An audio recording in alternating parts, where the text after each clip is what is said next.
Welcome to The Way, the Truth and the Life. My name is Sandra and I pray that the testimony you are about to hear strengthens your faith and draws you closer to Jesus. Hi everyone, I'm here with Ray Sanchez. Welcome Ray, thank you for joining us. Thank you, Sandra. We are very excited, I'm very excited to hear your story and how you came to know God and Jesus. So just start wherever you would like. Wow, okay. Where to start, right? Well, okay. Well, I've got saved in America. Yeah. So, okay.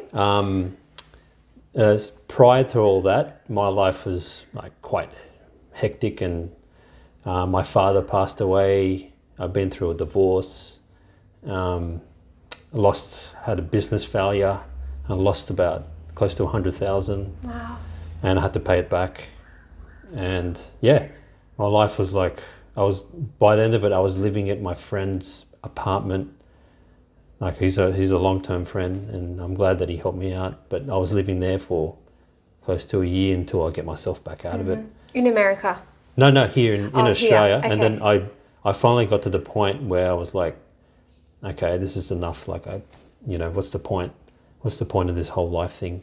And I decided to go over to America and connect with some of my family members over there, and maybe start a new life, because they offered me a job, potentially to work for Tesla. So some of my friends work high up in Tesla and in Silicon Valley. So I went over there, and I just my intention was to just travel around America and just have fun and really just waste my life away. And what happened was I started doing that. So I was doing what I did plan. And during that, I met up with one of my cousins who told me to go and see my my auntie. So she took me down there, and she like a completely different state. So we drove for hours to get to this place. And she pretty much said, you can stay here for about 3 days. That's fine, yeah. And during that time, she just talked about my life, and she just said, this is where it really got, she told me that, I told them all my life issues and all that, and then she said to me that you need Jesus. There's only one person that can fix your problems, and it's not you, and it's not your willpower, and it's not whatever you think. I'd tried many other things before all that. Going into Eastern philosophy, religions and all that sort of stuff. Oh, okay, right. So how old were you at this point? I was only about, I think I was 29. Okay, Yeah. So, and then before I left, she gave me a book called The Purpose-Driven Life by Pastor Rick Warren. Oh, nice. And she said, Raymond, like as you walk, you got your luggage. Yeah. And she goes, I was literally about to go to the taxi, and she said, I just want to give you this book. This book will change your life. I promise you, if you read it, it will change your life.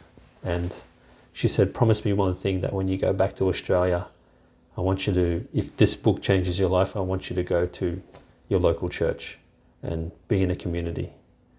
So good. Yeah. So then I went back home, and I shoved it in the suitcase, went back home, came back to Australia, and then she, nothing, I just thought nothing of it.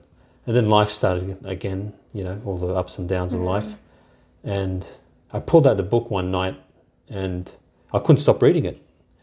I was just like, because the first, I think the first chapter talks about you are here for a purpose. Like you weren't here out of 6 chemicals combined into mycoplasm. You were here because God intended it to be here. There's a reason why you're here. There's a reason why things happen. And then that just got me hooked. And I just kept reading the book, and I actually followed the book. The book actually had instructions on how to get your life back on track. And I started reading and implementing that things in the book that Rick Warren was talking about. And my life was it shifted my view on life. And as a promise to that, to my auntie, I said, I'll check it out a local church. And I was living in Parramatta at the time. Okay. So, and I always heard about Hillsong.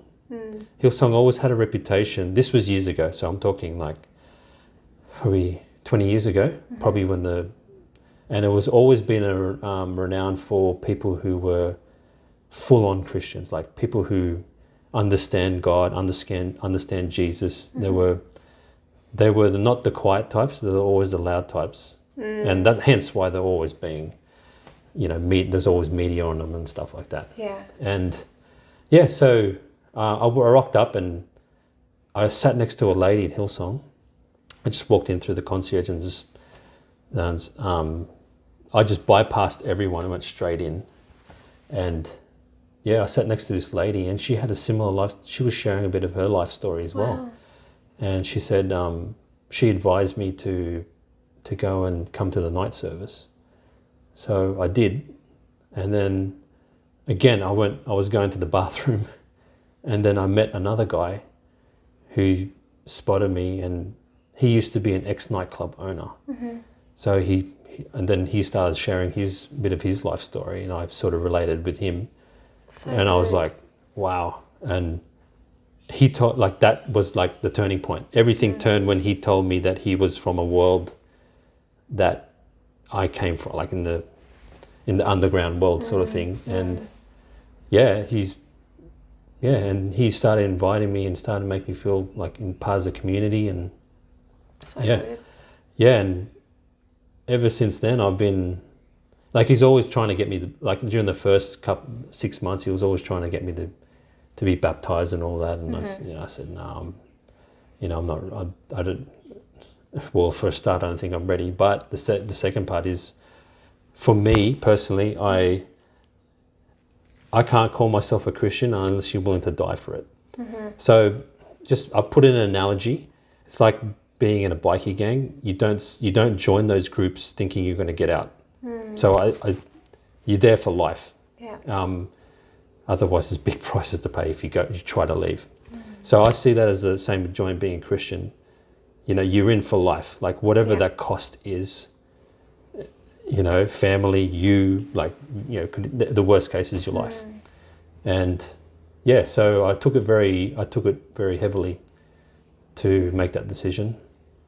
So and then one day I just told Martin, his name's Martin, that let's do it. Let's go all in. Let's not try and live two lives, and and being that people like, so all my old friends were like going, "Hey man, you've changed ever since you came back from America," and Okay, right. like completely. They saw like, what's the wrong? change. They saw the change, and then all sorts of things started happening. So I got saved. Up in the Hillsong had a conference in the city. What's that bigger? They keep changing names. The ICC. ICC now. Yeah. It keeps getting changed. I can't remember what it was before. The convention centre. Oh, I can't remember. Yeah. Oh, I know exactly. Sydney Homebush ground. No, the one's in the. Oh, there's one in the city. Haymarket. ICC. No, I think Sydney Hills. I forgot what Sydney it was, Homebush. but everyone knows it. Yeah. Yeah. I'm sure. So I went there and we got saved, and my life has been completely changed from that. So you got baptized as well? How did that sort of change for you? How did things change for you? Yeah, well, okay, so I felt like I had to stop being a hypocrite. So I had to leave a lot of the past life around. So obviously, I was single at the time, so, having fun with other women, I don't know if you can say that on the film, I don't know. It's all right. Okay. It's okay. So I can say the real world, but, just being just doing worldly things like swearing, drinking, having fun, sleeping around,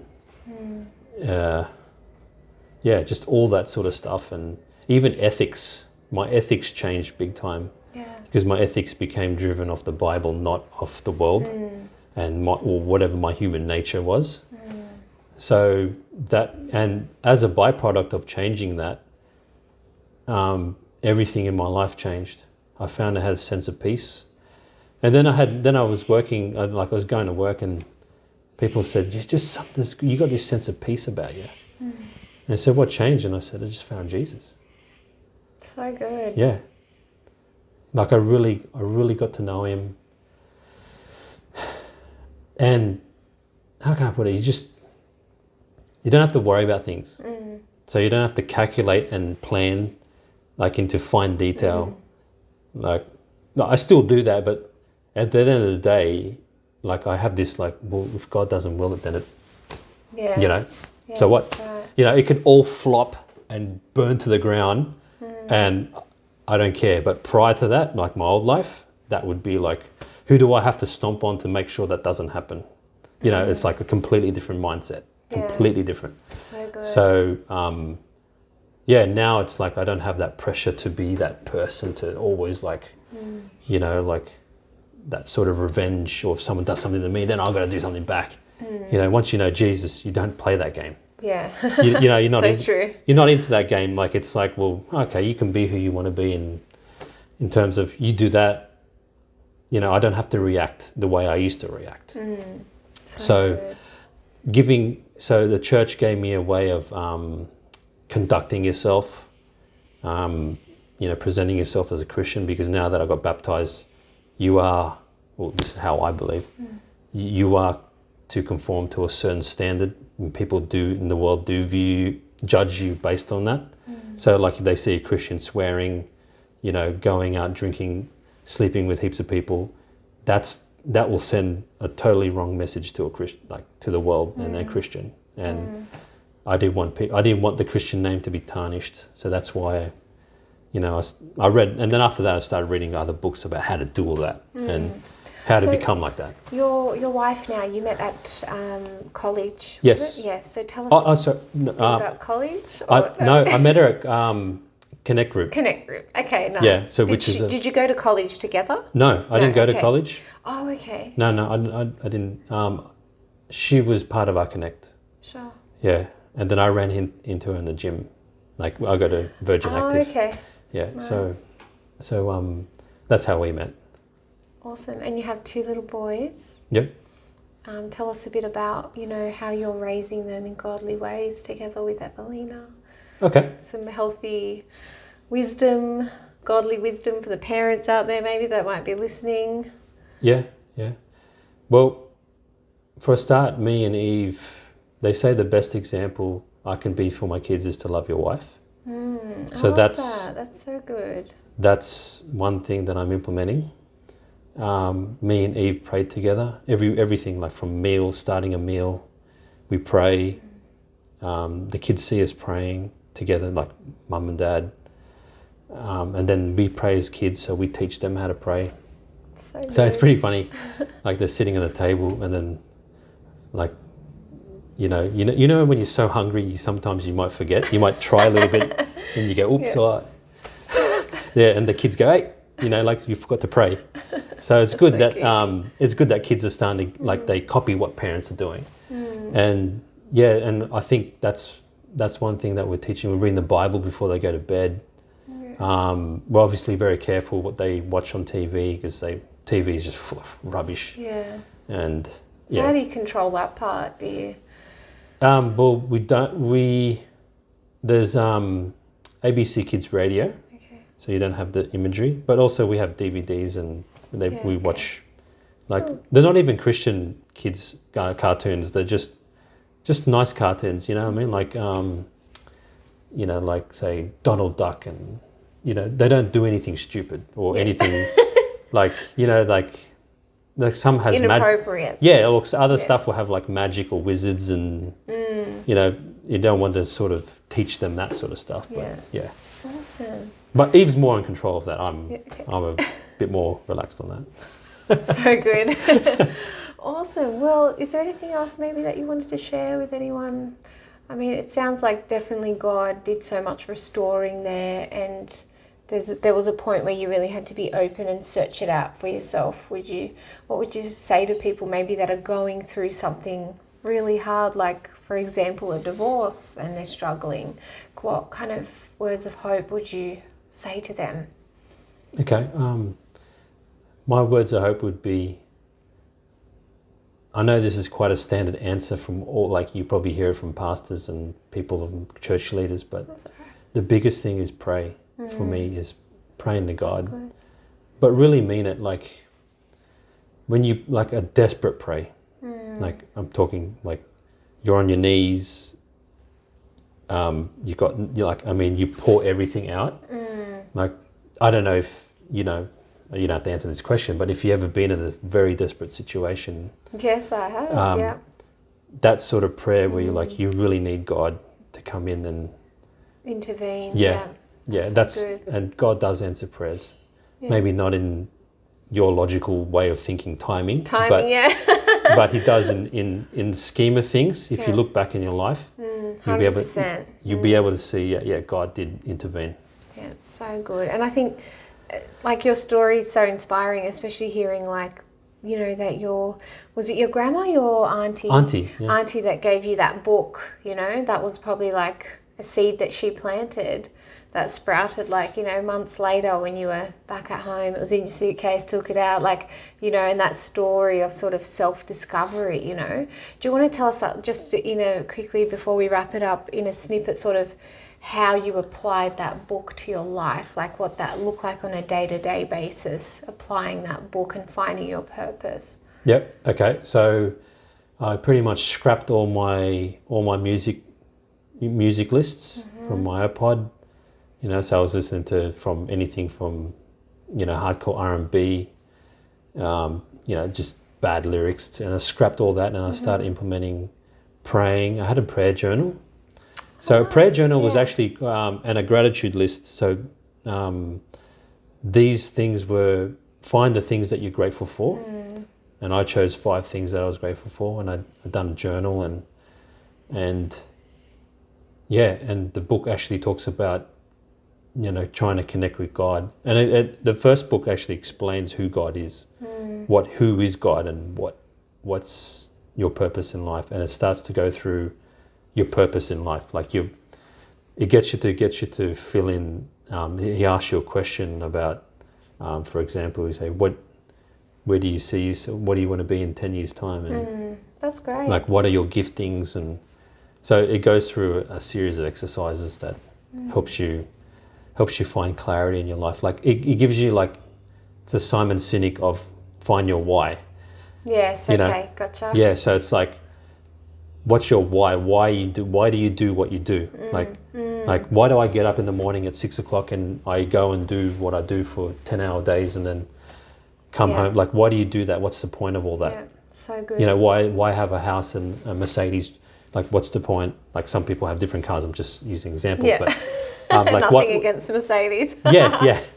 But just like, what's the point of all that? Like, and purpose. Yeah. You got to find it finds your spiritual. There's a spiritual. That's one thing I found about that book. You're not just a human being made up of chemicals, like what the secular world teaches you. Yeah. You're just a monkey that evolutionized from millions of years. This book talks about you're a human and you have a soul, and you have you're a spiritual being floating in a human body vessel. And so I've found that when you start to get the peace that you want from God, you got to get your soul right and you got to get your spirit right. So I spent more time in the spiritual side of things, like, for example, praying, like listening to worship music, listening to like reading the Bible, and then obviously listening to like sermons and stuff like that, and all that sort of stuff. And then connecting around a group, like a connect group, was really good, because then they started talking about everything that I was listening to and reading about, and made more sense. And then it just became my world. And like that's one thing that the book taught. Like that's one thing I can share with you, is that you're a spiritual being in a human body. Yeah. And if you focus on the spiritual side, everything else around your body will be like it will flow naturally. Yeah. So good. Yeah, and like I can go heaps into it. I've read books about psychology. They talk about people who have illnesses and like major things happening with them, and they fix the spiritual side, and the body side actually follows and actually Yes. works out, and that thing that they were suffering is gone Yeah. or minimized. So true. Yeah. So good. Because Yeah. we're all connected, all the cells, and with our spirituality, 100%. Well, Yeah. thank you so much for giving up some of your time and sharing with us. Thank you very much. I'm so glad that you could join us today. If you'd like to share your testimony or what God is doing in your life, please email waytruthLifeProject@gmail.com. We would love to hear from you.